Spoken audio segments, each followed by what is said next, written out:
I do this every time. I sit down to film, didn't get anything ready.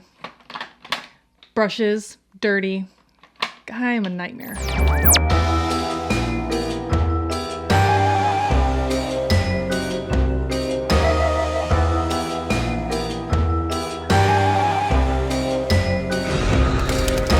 Hi guys, welcome back to another episode of Crue Trime. Crue Trime. If you are new here, hi. My name is Sarah, and what I do here is tell you a terrible story to ruin your day and put on my makeup at the same time. So if that sounds like a fun combination to you, you are in the right place. Make sure that you subscribe and hit the bell notification so that you never miss one of my terrible stories. We are officially in Spoopy season. Yes, I said Spoopy. I'm one of those. Whatever. And I'm going to take a quick break from the terrible tour of the United States to bring you stories with like a ghostly vibe. So it's the Halloween season, and I'm going to try to do a combination of like dark stories, spooky supernatural stories, and then like a good old-fashioned crime. So hold on to your butts. Now this one might be a little bit of a stretch. Maybe it's a lot of a stretch, but still mysterious and spooky. This is the story of the Winchester Mystery House. All right, so bangs are back, which just means that I'm back to struggling with them when I put on my makeup. I know some people are gonna have a problem with this background, but you know what? It's supposed to be spoopy. Is it? At 525 South Winchester Boulevard in San Jose, California, there is a most unusual house named Llanada Villa, but you know it as it's commonly called, the Winchester Mystery House. This is considered the largest haunted house in the world with 160 rooms, and it sits on 45 acres. It's truly huge, but is it truly haunted? Are there spirits, poltergeists, and ghosts wandering its halls and showing up in its ballrooms? Yeah, more than one ballroom.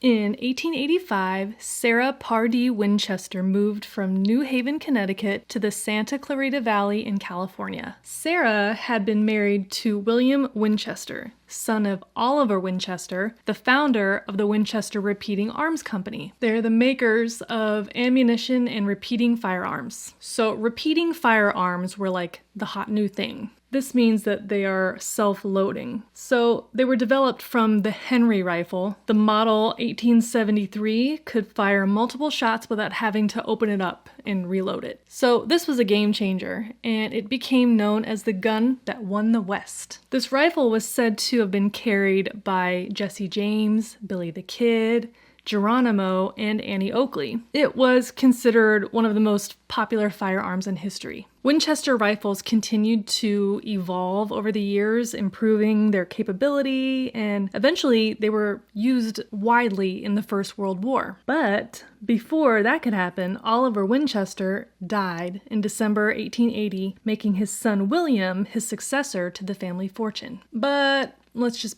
back up a second. Sarah Lockwood Pardee was born in the summer of 1839 to Leonard and Sarah Pardee in New Haven, Connecticut. She was called Sally after her grandmother. On September 30th, 1862, Sally and William Winchester were married in New Haven, Connecticut. A few years later, 1866, they had a baby girl that they named Annie Pardee Winchester. Well, sadly, little Annie only lived 5 weeks. She died of what they called marasmus, which is like severe malnutrition. Wikipedia explains that marasmus is like energy deficiency, like failure to thrive. Well, just 4 months after Oliver Winchester died, on March 7th, 1881, William Winchester died of tuberculosis. Tuberculosis is all but eradicated in the modern world, but, you know, it's a highly infectious bacterial lung infection. Even today can be hard to fight,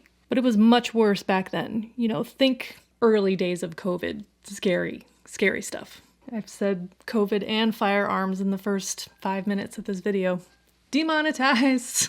Poor Sally Winchester was like really going through it. It was around this time that Sally was actually diagnosed with rheumatoid arthritis. It's a long-term autoimmune disorder. It causes extreme pain. in the joints. Well, Sally's doctor recommended that she move to a warmer, drier climate away from Connecticut, and that would help with the symptoms of her disease. Anybody of a certain age knows that when it's cold and damp, you just get really achy, and it's not good for people with arthritis. I totally skipped over how much terrible loss Sally endured in a short period of time. In the span of 1 year, she lost her infant daughter Annie, her mother, her father-in-law, then her husband, and then about 3 years later, her older sister died. I mean, that's a lot of death in a short amount of time. So as I mentioned, on the advice of her physician to improve the symptoms of her arthritis and,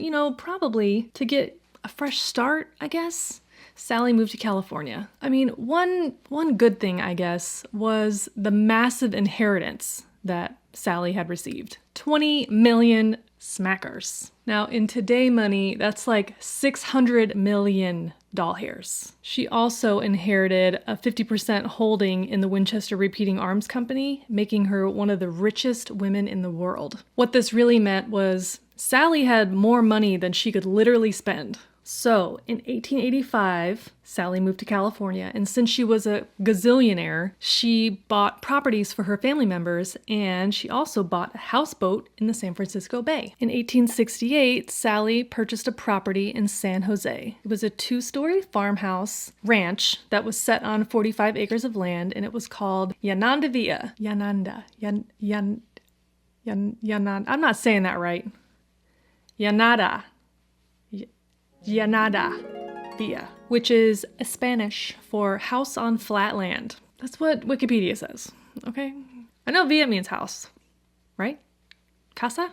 Oh, geez. Don't come for me, I'm trying. Well, this purchase kicked off the longest running home renovation in history. Is it? I don't really know if that's true, but it went on for the rest of her life. Sally had health issues, and she lost many loved ones and inherited millions. But what if I told you that Mrs. Sarah Winchester had a completely different reason for moving to California? A spooky reason. Legend says that after losing so many people in such a short time, Sally visited a mystic, or as we would call today, a psychic. Sally wanted to communicate with her family members that had crossed over. Maybe she missed William and Annie so much that she went for spiritual help. At any rate, the grieving Sally Winchester didn't get the comfort that she was seeking.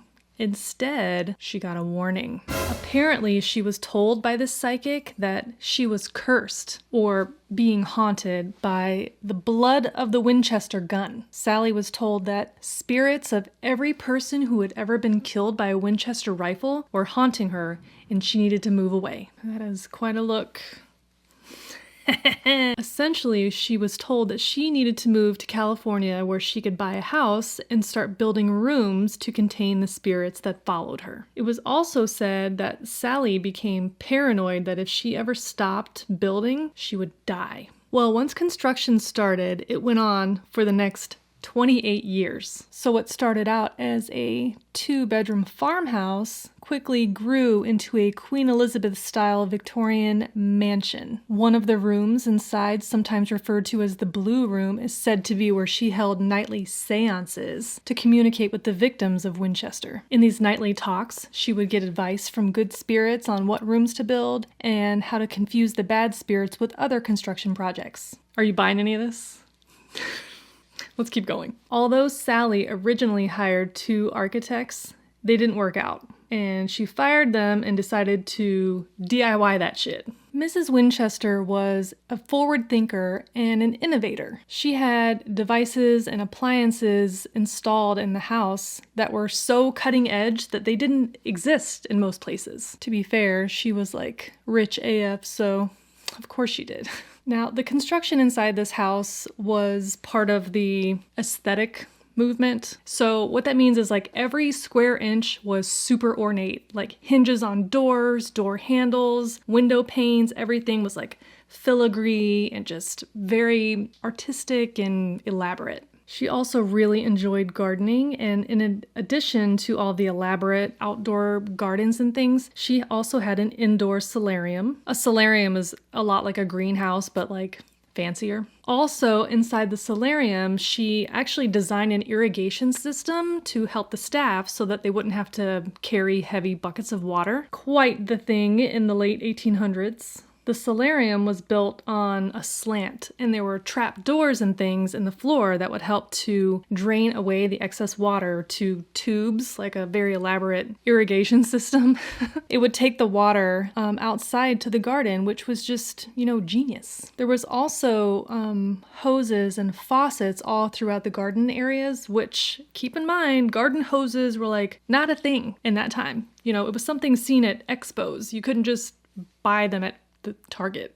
As a matter of fact, it's also said that Sally got her design ideas from the World's Fair, which, at the time was a huge exhibition to showcase designs and inventions from all over the world. So the house had indoor plumbing, hot and cold running water. It had an intercom system. It was like soup can and string level technology. It was like tubes that you just yell into. When you're wrapping gifts at Christmas time and you yell into the tubes. It was like that. Anyways, it was all throughout the house because it was so large. There were also renovations to the structure of the house. Again, originally it was like a 2-story farmhouse or 2-bedroom farmhouse, whichever. It eventually ballooned up to like 7 stories. Just kept building. Some of the renovations were due to her health. As her rheumatoid arthritis got worse, she couldn't, lift her feet very high as she walked. So she had some of the stairs rebuilt so that they were like super low risers, so she wouldn't have to lift her feet very high. Okay, so there was just like non-stop wild construction projects being done all over the house. And some of them didn't really make sense, There was a crazy maze of staircases that were built that some of them led to nowhere. And by the way, this house is still standing. You can tour it anytime. So Sally was also quite picky, I guess, particular with her standards. If a project was completed and she didn't like it, tear it down immediately, start over. When the great earthquake of 1906 hit San Francisco, a lot of the structural stability of the house was compromised and a lot of the taller levels were demolished. In fact, a 7-foot tower was destroyed in that earthquake. But before that happened, that tower had been rebuilt like 16 times. I don't know what I'm doing today with this makeup, but it's always a journey, isn't it? Okay, I'm gonna stop. It's as good as it's gonna get. So, where was I? The earthquake of 1906 caused a lot of damage, a lot of damage. It was bad. Several top levels of the home were destroyed and not rebuilt. So instead of fixing them, the rubble was removed. Windows and walls and doors were just walled off. So instead of continuing to construct up, construction started going out. As I mentioned, some people really read into this and they think that this hodgepodge of design choices meant something entirely different. Supernatural enthusiasts say that Sally used sacred geometry. All the different angles are meant to connect with the astral plane and the spirits of the victims that died from the Winchester rifles. They also say of the house that they can feel secret portals left in the house. Legend also says that Sally used the number 13 in the construction of almost every room. The chandeliers hold 13 candles. There are 13 bathrooms. There's 13 windows in each of the rooms. There's 13 ceiling panels, 13 coat hooks. The number 13 was recurring all throughout the house. And 13 has a long history of being a very unlucky number. So, the number 13. Well, in Christianity, Judas, the dude who betrayed Jesus, was the 13th person to arrive at the Last Supper. It's also a terrible day of the month to go camping, especially if it's a Friday. Oh yeah, look at my shirt! This is a coincidence, I promise. Yeah, baby! It glows in the dark. Isn't that cool? Numerology says that the number 13 is a karmic debt number, whatever that is. But you know what? The number 13 is also considered lucky for many people. Just ask Taylor. I was born on the 13th. I turned 13 on Friday the 13th. My first album went gold in 13 weeks. Also, thanks. See? I don't have an aversion to the number 13. Tell me down in the comments below if you have an aversion to the number 13 or if it's lucky for you. I'm interested. This color palette is making my makeup look so yellow. Okay, so Sally Winchester died on September 5th, 1922, at the age of 83 years old. In her last will and testament, she mentioned every employee as a benefactor, and they were compensated for their loss of employment. She had been very kind to her staff over the years, and she was known to pay them more than double the going rate and would sometimes build them living quarters on the property if they didn't have anywhere else to live. She was very, very kind and generous all the way to the end. At the time of Sally's death, the house had been expanded to 24,000 square feet. It had 2,000 doors, 10,000 windows, 160 rooms, 52 skylights, 40 stairways, 47 hallways, 47 fireplaces, 13 bathrooms, 6 kitchens, 17 chimneys, and 3 elevators. So Sarah's estate went to her relatives and to various charities, everything except for Via. In 1923, the massive Victorian and Gothic style home was sold to some super rich person. They owned an investment group. I think the valuation of the property was like, in today money, $71 million.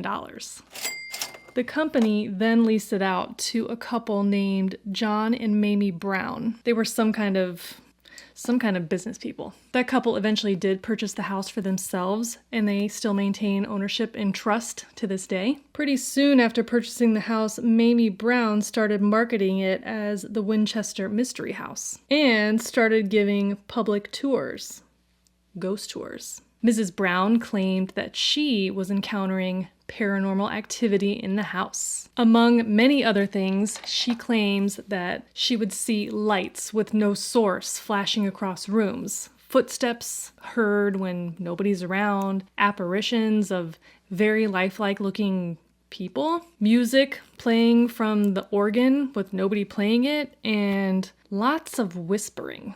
Many paranormal researchers have toured the house and even stayed overnight in it. Some even say that they saw the same things that Mamie Brown was seeing, and it seems that the spirits are still talking. Anytime that supernatural investigators have gone to the house, the rooms that seem to have the most paranormal activities are the ones that feature the number 13. Ghost hunters have said that they have heard footsteps when nobody's there, extremely cold temperatures, and whispers from what they believe are spirits, either victims of the Winchester rifle or maybe even former employees or Sally herself. Over the years, the house has been featured in many ways and has been dubbed the world's most haunted house. In 1960, the house was used to film the original movie 13 Ghosts. In 1969, it became the inspiration for the Haunted Mansion ride at Disney World. In 2001, the story behind the house inspired the Stephen King series Rose Red, and in 2005, there was a musical made about the house called The Haunting of Winchester. It's been featured on countless podcasts and documentary series, and in 2016, there was a French film made about the house called Sarah Winchester Phantom Opera.